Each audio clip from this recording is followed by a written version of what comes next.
Donald Trump is now weighing in on the horrific fires in Los Angeles County, and he's laying the blame on California's Democratic governor. He said on Truth Social, quote, Governor Gavin Newsom refused to sign the water restoration declaration put before him that would have allowed millions of gallons of water from excess rain and snow melt from the north to flow daily into many parts of California, including the areas that are currently burning in virtually apocalyptic way, and saying, quote, he is the blame for this.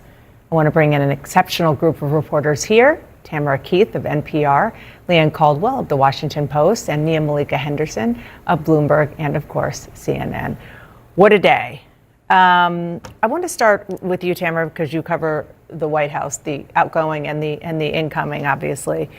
And there's no surprise here that Donald Trump's response to these fires, which are still very out of control, is to blame the Democratic governor. We saw when he was in office the first time around, when there were fires, he blamed him for different aspects, or the other governor for different aspects, including not raking the forest and so forth. Can you just kind of, knowing a little bit about this, put into context, never mind the sort of the politics and the questions at the timing of it, but the substance of his accusation? Yeah, so what he's talking about is an endangered fish that is at the center of a very long water war in California about how much water can flow out of the delta in Northern California and go to Southern California.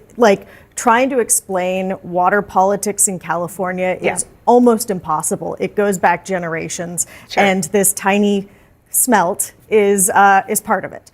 I think that the larger issue here is that the future president is seemingly trying to start a feud with the governor of a state in the middle of a crisis, a crisis that is being driven by Santa Ana winds, and the fact that it hasn't rained. And it hasn't rained. It's been very dry in California.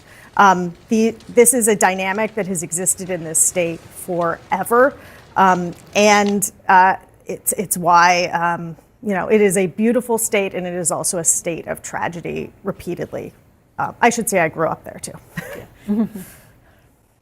So getting to the water component, absolutely. It's not just a California thing, and it's an entire Southwest thing. We have California involved in water control and how this water is used in California and elsewhere in these states that are thirsty, are very thirsty. But usually what happens, as we all know, when there is a national and natural disaster, is that you reach out to the leaders of the state, you offer them public support and assistance, you say good things about them. Now is usually not the time for politics, but as we all know, we have lived through this once. That is not usually how Donald Trump operates. There had been reporting, even recent reporting, that said that during past natural disasters, when Donald Trump was in office, that he would ask his team how many people supported him in that state and what else they could do for him in order to receive federal funds and federal assistance.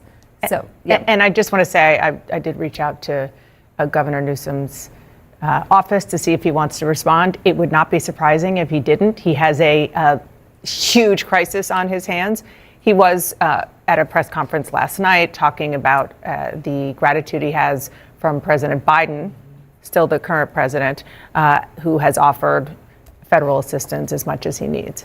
Yeah, and the question is, on the campaign trail, I think it was in October of 2024, Donald Trump was saying that if he got reelected, that he could withhold federal funds from California. Obviously, he has a sort of a feud with Gavin Newsom, a feud with almost every Democrat governor and senator and Democrat in general. And I think the question going forward is, could that happen? Is this something he's going to actually do when he assumes office? Because he does kind of see the federal government and the budget and the monies as his own, as to dole out as he wishes to his friends. And so I think that's the real question going forward.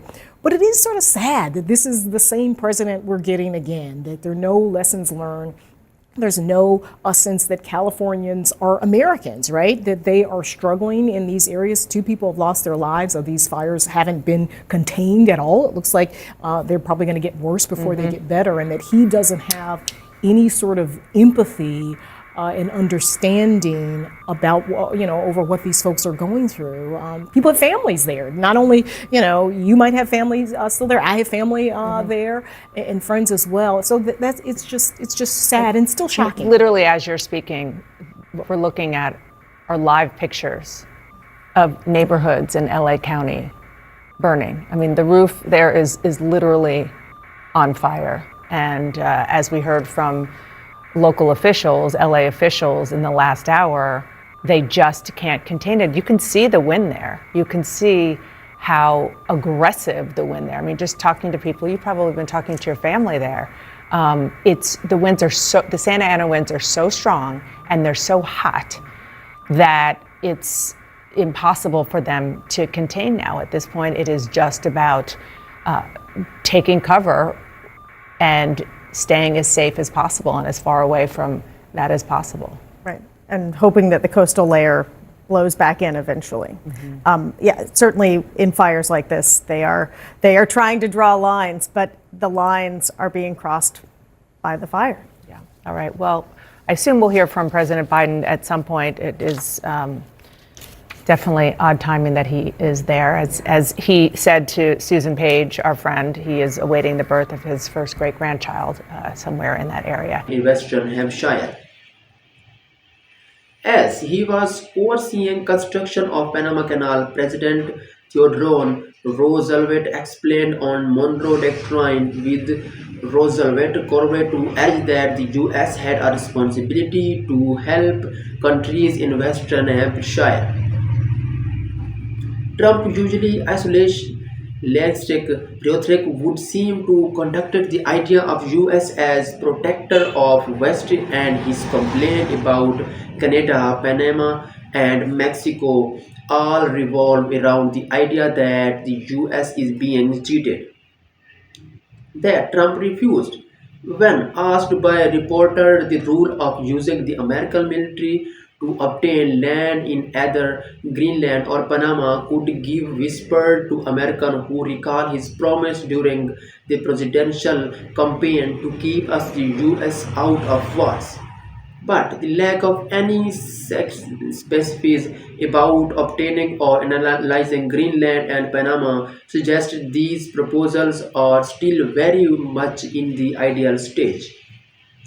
Still, Trump's eldest son, Donald Trump, Jared the chattered about Greenland Tuesday with a trip of world's largest island. He posted a video from the cockpit of a plane adorned with a gun-toting Trump bobblehead that was apparently preparing to land in Greenland, as well as video of Greenlanders in mega hats. The US does have experience buying land from Denmark.